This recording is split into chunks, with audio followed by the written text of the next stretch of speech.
देख रहे हैं सिटी इंडिया न्यूज़ चैनल, हक की आवाज़। अस्सलाम वालेकुम नाजरीन, सिटी इंडिया न्यूज़ का ये मंशा है कि इस मुल्क की आज़ादी और तामीर और तोसी में अपनी जानी और माली कुर्बानियाँ देने वाले हमारे इस्लाफ की कुर्बानियों को नई नस्ल तक पहुँचाएँ। इसकी एक कड़ी के तौर पर आज हम हमारे मुल्क अजीज़ के एक अजीम सपूत अशफाकुल्लाह खान शहीद की यौम पैदाइश के मौके पर पेश करते हैं ये खुसूसी प्रोग्राम। अशफाकुल्लाह खान की पैदाइश 22 अक्टूबर 1900 ईस्वी को शाहजहांपुर उत्तर प्रदेश के एक मुअज़्ज़िज़ घराने में हुई। इनके वालिद का नाम शफीकुल्लाह खान और वालिदा का नाम मजहरुन्निसा बेगम था। अशफाकुल्लाह खान बचपन ही से मुजाहिदीन आज़ादी से काफ़ी मुतासिर थे। उम्र के 20वें साल में कदम रखते रखते आप अपने शहर और इस दौर के एक बड़े इनकलाबी राम प्रसाद बिस्मिल से राब्ता करने में कामयाब हो गए। बिस्मिल से राब्ते में आते ही आप अमली जद्दोजहद आज़ादी में सरगर्म हो गए। जिन दिनों मौलाना मोहम्मद अली जौहर तहरीक खिलाफत चला रहे थे, तब बिस्मिल और दीगर इनकलाबियों के साथ मिलकर आप इस तहरीक के बारे में आवाम को वाकिफ कराने और आज़ादी की जद्दोजहद के लिए इन्हें बेदार करने में मसरूफ़ हो गए। इस दौर में आज़ादी की जद्दोजहद तो दरकिनार, आज़ादी का ख्वाब देखना भी बरतानवी राज के जुल्म को दावत देना था। अशफाकुल्लाह खान भी हुकूमत की नज़रों में आने से बच नहीं सके और हुकूमत के बागियों में शामिल हो गए। मुजाहिदीन आज़ादी के सामने मुसल्लह जंग आज़ादी के लिए सबसे अहम मसला असलाजात की फराहमी और इसके लिए कसीर रकम की हुसूली का था।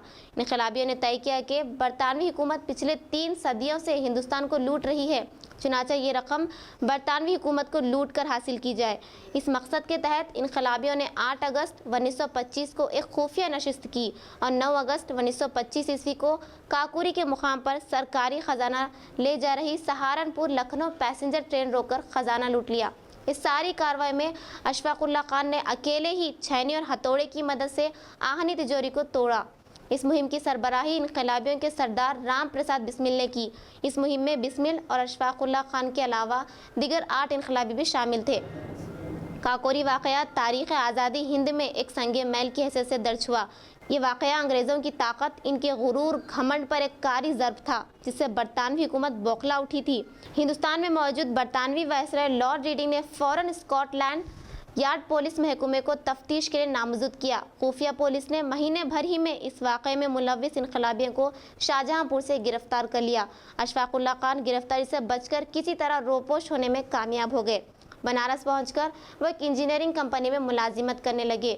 वो रात दिन इस फिक्र में थे कि किस तरह मुल्क से बाहर जाकर लाला हरदयाल से मिलें।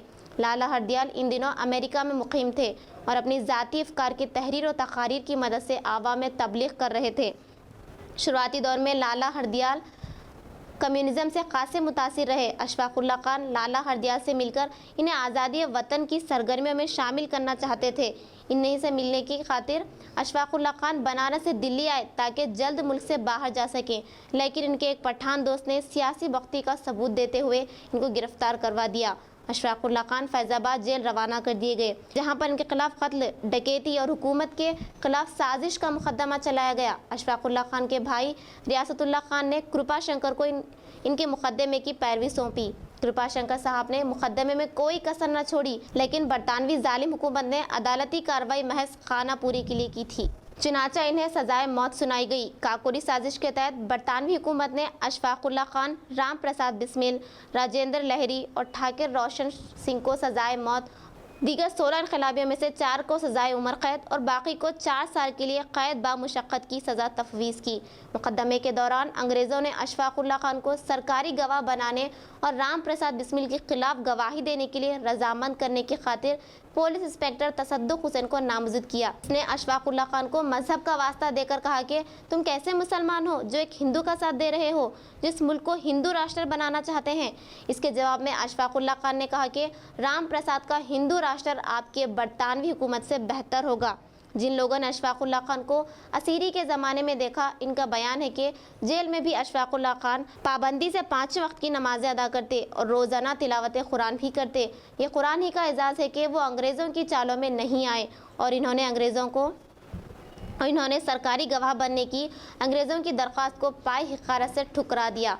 भला एक शाहीन सिफत करगिस के फंदों में कब आने वाला था। एक दफ़ा जब अशफाकुल्लाह खान नमाज पढ़ रहे थे तब कुछ अंग्रेज़ अफसर वहां आए। इनमें से एक ने अशफाकुल्लाह खान पर फुकरा कसा के, देखते हैं जब हम इस चूहे को फांसी पर लटकाएंगे इसका मजहब और इसकी ये इबादत इसको कैसे बचाएगी। इस पर अशफाकुल्लाह खान ने बिल्कुल ध्यान न दिया और अपनी नमाज में मशगूल रहे, गोया इन्होंने कुछ सुना ही नहीं। इस पर वो अंग्रेज़ अफसर बड़बड़ाते हुए वहाँ से चला गया। सजाए मौत 19 दिसंबर 1927 को अशफाकुल्लाह खान तख्तेदार की तरफ इस शान से कोच करने लगे कि इनका हर कदम दुगना फासला तय करता। इस दरमियान वो कह रहे थे कि मुझ पर जो कत्ल का मुकदमा चलाया गया वो जाली है, मेरा यकीन अल्लाह पर है, वो ही मुझे इंसाफ देगा। फांसी की जगह पर पहुंचते ही फंदे को बेसाख्ता चूम लिया। कुछ देर तक अल्लाह रब्बुल इज़्ज़त से दुआएं करते रहे, फिर कलिमा तैयबा का मुसलसल वर्द करने लगे, यहाँ तक कि फंदा कस गया और आप शहीद हो गए। तो दोस्तों, आपने देखा कि किस तरह मादरे हिंद के इस अजीम सपूत ने मुल्क की आज़ादी की खातिर हंसते हंसते अपनी जान दे दी और आज इनकी इस अजीम कुर्बानी को फरामोश कर दिया गया है। और हमारे अपने आबनाए वतन हमसे जंगी आज़ादी में हमारी कुर्बानी का सबूत मांगते हैं। इनको चाहिए कि एक बार तारीख़ के औराक उलट कर देख लें और अशफाकुल्लाह खान और ऐसे कई मुस्लिम मुजाहिदीन आज़ादी नज़र आएंगे। तो ये थी हमारी जानिब से शहीद वतन अशफाकुल्लाह खान को भरपूर खिराज अक़ीदत, और इंशाअल्लाह आगे भी इसी तरह हमारे इस्लाफ के कारनामों को लेकर फिर हाजिर होंगे। अल्लाह हाफ़िज़।